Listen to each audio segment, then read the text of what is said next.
ओम शांति 13/3/2025 प्रातः मुरली मधुबन। ओम शांति। बाप दादा। मीठे बच्चे, पद का आधार है पढ़ाई। जो पुराने भक्त होंगे वह अच्छा पढ़ेंगे और पद भी अच्छा पाएंगे। प्रश्न: जो बाप की याद में रहते हैं उनकी निशानी क्या होगी? उत्तर: याद में रहने वालों में अच्छे गुण होंगे, वह पवित्र होते जाएंगे, रॉयल्टी आती जाएगी, आपस में मीठा क्षीरखंड होकर रहेंगे, दूसरों को न देख स्वयं को देखेंगे। उनकी बुद्धि में रहता जो करेगा वह पाएगा। ओम शांति।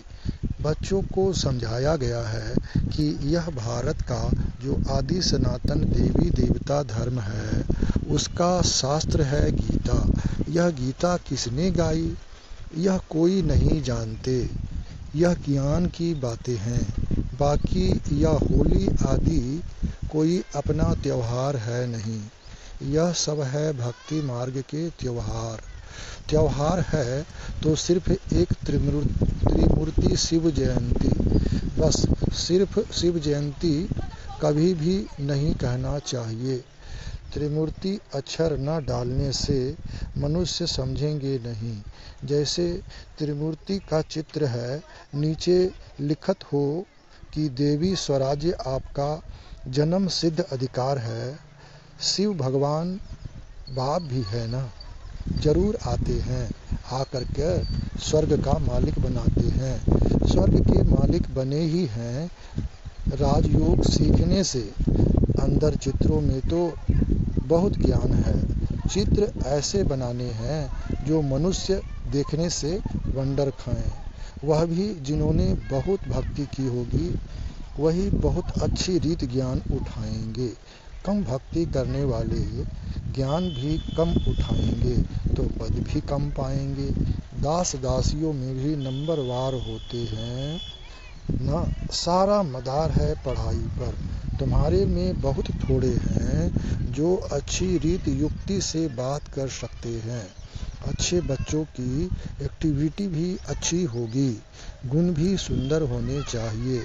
जितना बाप की याद में रहेंगे तो पवित्र होते जाएंगे और रॉयल्टी भी आती जाएगी। कहाँ कहाँ तो शूद्रों की चलन बड़ी अच्छी होती है और यहाँ ब्राह्मण बच्चों की चलन ऐसी है बात मत पूछो। इसलिए वे लोग भी कहते हैं क्या इनको ईश्वर पढ़ाते हैं? तो बच्चों की ऐसी चलन नहीं होनी चाहिए। बहुत मीठा क्षीरखंड होना चाहिए।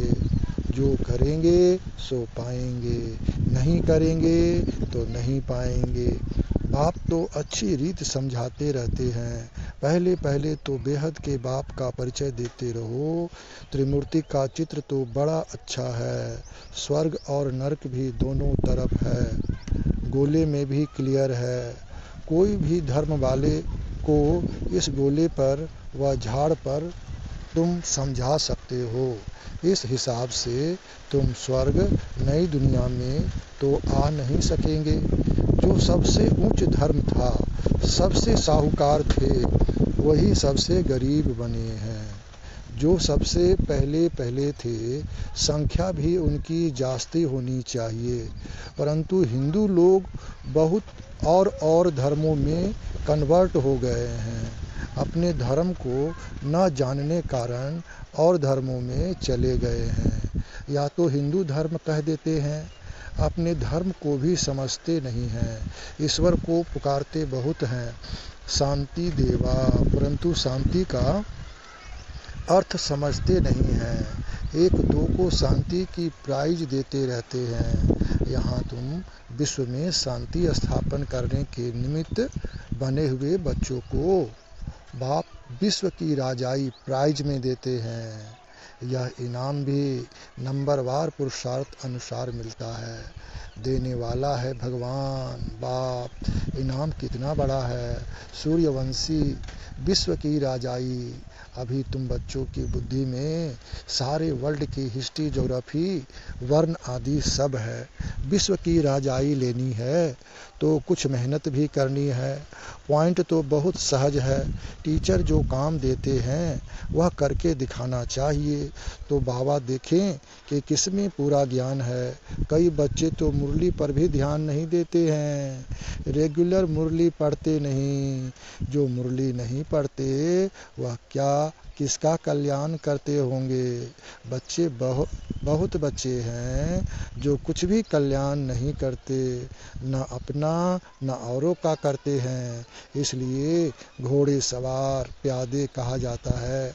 कोई थोड़े महारथी हैं, खुद भी समझ सकते हैं कौन कौन महारथी हैं। कहते हैं बाबा गुलजार को, कुमारका को, मनोहर को भेजो, क्योंकि खुद घोड़े सवार हैं, वह महारथी हैं।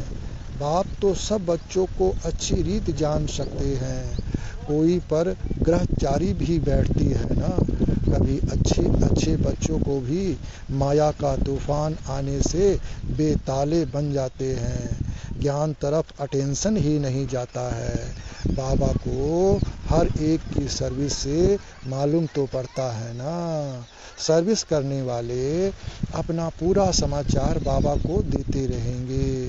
तुम बच्चे जानते हो गीता का भगवान हमको विश्व का मालिक बना रहे हैं। बहुत है जो वह गीता भी कंठ कर लेते हैं, हजारों रुपया कमाते हैं।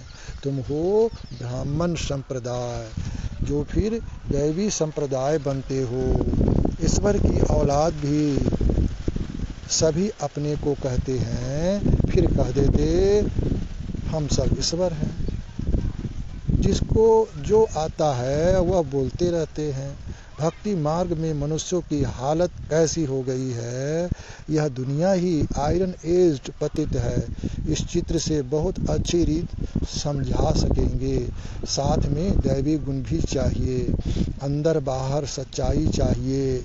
आत्मा ही झूठी बनी है, उनको फिर सच्चा बाप सच्चा बनाते हैं। बाप ही आकर स्वर्ग का मालिक बनाते हैं, दैवी गुण धारण कराते हैं। तुम बच्चे जानते हो हम ऐसे लक्ष्मी नारायण गुणवान बन रहे हैं। अपनी जांच करते रहो, हमारे में कोई आसुरी गुण तो नहीं है, यानी रावण वाला गुण, दुख देने वाला गुण तो नहीं है। चलते चलते माया यानी रावण का थप्पड़ लग जाता है, ऐसा लगता है जो ढेर हो गिर पड़ते हैं। तुम्हारे लिए यह ज्ञान और विज्ञान ही होली धुरिया है। वे लोग भी होली और धुरिया मनाते हैं, लेकिन उसका अर्थ क्या है यह भी कोई नहीं जानते। वास्तव में यह ज्ञान और विज्ञान है जिससे तुम अपने को बहुत उच्च बनाते हो। वह तो क्या क्या करते हैं, धूल डालते हैं, क्योंकि यह है रौरव नरक, नई दुनिया की स्थापना और पुरानी दुनिया के विनाश का कर्तव्य चल रहा है। तुम ईश्वरीय संतान को भी माया एकदम घूंसा ऐसा लगा देती है जो जोर से दुबन में गिर पड़ते हैं, फिर उससे निकलना बड़ा मुश्किल होता है। इसमें फिर आशीर्वाद आदि की कोई बात नहीं रहती, फिर इस तरफ मुश्किल चढ़ सकते हैं। इसलिए बड़ी खबरदारी चाहिए। माया के बाहर से बचने के लिए कभी देह अभिमान में मत फंसो। सदा खबरदार, सब भाई बहन हैं। बाबा ने जो सिखाया है वही बहनें सिखाती है। बलिहारी बाप की है, न कि बहनों की। बाबा की भी बलिहारी नहीं, यह भी पुरुषार्थ से सीखे हैं। पुरुषार्थ अच्छा किया है, गोया अपना कल्याण किया है। हमको भी सिखलाते हैं तो हम अपना कल्याण करें। हम सब लोग अपना कल्याण करें सीख करके। आज होली है, अब होली का ज्ञान भी सुनाते रहते हैं। ज्ञान और विज्ञान, पढ़ाई को नॉलेज कहा जाता है, विज्ञान क्या चीज़ है कि इसको भी पता नहीं है। विज्ञान है ज्ञान से भी परे। ज्ञान तुमको यहाँ मिलता है जिससे तुम प्रारब्ध पाते हो, बाकी वह है शांति धाम। यहाँ पाठ बजाए थक जाते हैं तो फिर शांति में जाना चाहते हैं। अभी तुम्हारी बुद्धि में यह चक्र का ज्ञान है। अभी हम स्वर्ग में जाएंगे, फिर 84 जन्म लेते नरक में आएंगे, फिर वही हालत होगी। यह चलता ही रहेगा, इनसे कोई छूट नहीं सकते। कोई कहते हैं यह ड्रामा बना ही क्यों। एक गाना भी है, दुनिया बनाने वाले काहे को दुनिया बनाई तूने, काहे को दुनिया बनाई। तो वैसा ही यहाँ पर है, यह ड्रामा बना ही क्यों। अरे यह तो नई दुनिया और पुरानी दुनिया का खेल है। यह तो अनादि बना हुआ है, अनादि बना हुआ है, यानी ये बना नहीं है, शुरू से ही बना हुआ है। झाड़ पर समझाना बहुत अच्छा है। सबसे पहली मुख्य बात है, बाप को याद करो तो पावन बन जाएंगे। आगे चल मालूम पड़ता है कौन कौन इस कुल के हैं जो और धर्मों में कन्वर्ट हो गए हैं, वह भी निकलते जाएंगे। जब सभी आएंगे तो मनुष्य वंडर खाएंगे। सबको यही कहना है कि देह अभिमान छोड़ देही अभिमानी बनो, यानी अपने को आत्मा समझ बाप को याद करो। तुम्हारे लिए पढ़ाई ही बड़ा त्योहार है, जिससे तुम्हारी कितनी कमाई होती है, 21 जन्मों की कमाई। वो लोग तो इन त्योहारों को मनाने में कितने पैसे आदि बर्बाद करते हैं, कितना झगड़ा आदि होता है। पंचायती राज में कितने झगड़े ही झगड़े हैं, किसको रिश्वत देकर भी मरवाने की कोशिश करते हैं। ऐसे बहुत मिसाल होते रहते हैं। बच्चे जानते हैं सतयुग में कोई उपद्रव होता ही नहीं। सतयुग में तो शेर और गाय भी एक घाट पानी पीते हैं, इतने प्रेम से वहाँ सब लोग रहते हैं। रावण राज्य में बहुत उपद्रव है। अभी तो तमो प्रधान है ना, एक दो में मत न मिलने के कारण कितना झगड़ा है। अभी तो भाई भाई का भी मत नहीं मिलता है और अलग अलग रहते हैं। इस पुरानी दुनिया को भूल अकेले बन जाओ। घर को याद करो, अपने सुखधाम को याद करो। किससे जास्ती बात भी ना करो, नहीं तो नुकसान हो जाता है। बहुत मीठा शांत प्यार से बोलना अच्छा है, जास्ती न बोलना अच्छा है। शांति में रहना सबसे अच्छा है। तुम बच्चे तो शांति से विजय पाते हो।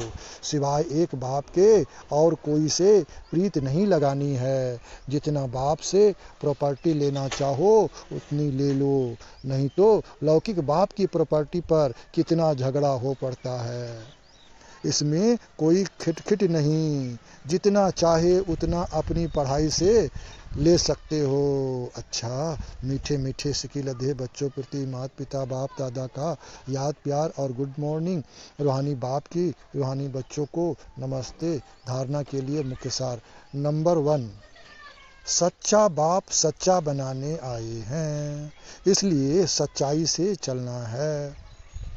अपनी जांच करनी है, हमारे में कोई आसुरी गुण तो नहीं है, राक्षसी गुण तो नहीं है, रावण वाले गुण तो नहीं है, हम जास्ती बात तो नहीं करते हैं। बहुत मीठा बन, शांति और प्यार से बात करनी है एक दूसरे से। नंबर 2, मुरली पर पूरा ध्यान देना है। मुरली में ही बाबा यानी परमात्मा हम लोग को पर डे गाइड करते हैं, तो उनके गाइडेंस में हम लोग को जीवन जीना है, तभी हम लोग का कल्याण होगा। रोज़ मुरली पढ़नी है, एक दिन भी मिस नहीं करनी है। पूरी कोशिश करनी है कि रोज़ मुरली पढ़े। अपना और औरों का कल्याण करना है। टीचर जो काम देते हैं वह करके दिखाना है। परमात्मा सुप्रीम गॉड टीचर जो प्रत्येक दिन मुरली में जो काम देते हैं, ये जो मुरली अभी चल रही है उस काम को करके दिखाना है, तभी ना अच्छी प्राप्ति होगी। चलिए वरदान सुनते हैं। होली शब्द के अर्थ को जीवन में ला करके पुरुषार्थ की स्पीड को तेज करने वाले तीव्र पुरुषार्थी भव। होली अर्थात जो बात हो गई बीत गई उसको बिल्कुल खत्म कर देना है। यानी बीती हुई बातों को ज़्यादा चिंतन नहीं करना है, बीती को बीती कर आगे बढ़ना, यही है असली में होली मनाना। बीती हुई बात ऐसे महसूस हो जैसे बहुत पुरानी कोई जन्म की बात है। जब ऐसी स्थिति हो जाती है तब पुरुषार्थ की स्पीड तेज होती है। देखिए क्या पुरुषार्थ की स्पीड तेज करने के लिए आप कैसा गाइड कर रहे हैं। तो अपनी या दूसरों की बीती हुई बातों को कभी चिंतन में नहीं लाना, चित्त पर नहीं रखना और वर्णन तो कभी नहीं करना, तभी तीव्र पुरुषार्थी बन सकेंगे। स्लोगन: स्नेह ही सहज याद का साधन है, इसलिए सदा स्नेही रहना और स्नेही बनाना।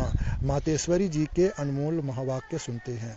गुप्त बांधेली गोपिकाओं का गायन है गीत: बिन देखे प्यार करूं, घर बैठे याद करूं। अब यह गीत कोई बांधेली मस्त गोपी का गाया हुआ है। यह है कल्प कल्प वाला विचित्र खेल। बिन देखे प्यार करते हैं, दुनिया बिचारी क्या जाने। कल्प पहले वाला पाठ हूबहू रिपीट हो रहा है। भल उस गोपी ने घर बार नहीं छोड़ा है, परंतु याद में कर्म बंधन चुकतू कर रही है। तो यह कितना खुशी में झूम झूम कर मस्ती में गा रही है। तो वास्तव में घर छोड़ने की बात नहीं है, घर बैठे बिन देखे उस सुख में रह सर्विस करनी है। कौन सी सेवा करनी है? पवित्र बनाने की तुमको तीसरा नेत्र अब मिला है। ये ज्ञान का तीसरा नेत्र बाबा प्रत्येक दिन नया नया ज्ञान दे करके तीसरा नेत्र को तुमको बुद्धिमान बना रहे हैं, तुम्हारा कल्याण करवा रहे हैं। ये हम सब आत्माओं का आदि से लेकर अंत तक बीज और झाड़ का राज तुम्हारी नज़रों में है। तो बलिहारी इस जीवन की है। इस नॉलेज द्वारा तुम 21 जन्मों के लिए सौभाग्य बना रहे हो। कहते भी आशीर्वाद भी देते हैं, अखंड सौभाग्यवती भव। तो 21 जन्मों वाला सौभाग्य बनाए ना। इसमें अगर कुछ भी लोक लाज विकारी कुल की मर्यादा है तो वो सर्विस नहीं कर सकेंगे। यह है अपनी कमी। बहुतों को विचार आता है कि यह ब्रह्मा कुमारियां घर फिटाने आई है, परंतु इसमें घर फिटाने की बात नहीं है। घर बैठे पवित्र रहना है और सर्विस करनी है, इसमें कोई कठिनाई नहीं है। पवित्र बनेंगे तब पवित्र दुनिया में चलने के अधिकारी बनेंगे ना। बाकी जो नहीं चलने वाले हैं वह तो कल्प पहले वाली शत्रुता का पाठ बजाएंगे। इसमें कोई का दोष नहीं है। जैसे हम परमात्मा के कार्य को जानते हैं वैसे ड्रामा के अंदर हर एक के पार्ट को जान चुके हैं, तो इसमें घृणा नहीं आ सकती। ऐसी तीव्र पुरुषार्थी गोपियां रेस कर विजय माला में भी आ सकती है। अच्छा, ओम शांति। अव्यक्त इशारे: सत्यता और सभ्यता रूपी कल्चर को अपनाओ। जो भी ज्ञान की गुह्य बातें हैं उसको स्पष्ट करने की विधि आपके पास बहुत अच्छी है और स्पष्टीकरण है। एक एक पॉइंट को लॉजिकल स्पष्ट कर सकते हो। अपनी अथॉरिटी वाले हो। कोई मनोमय व कल्पना की बातें तो है नहीं, यथार्थ हैं। अनुभव है, अनुभव की अथॉरिटी, नॉलेज की अथॉरिटी, सत्यता की अथॉरिटी। कितनी अथॉरिटीज़ है। तो अथॉरिटी और स्नेह दोनों को साथ साथ कार्य में लगाओ। ओके, ओम शांति। फिर मिलेंगे अगली मुरली में।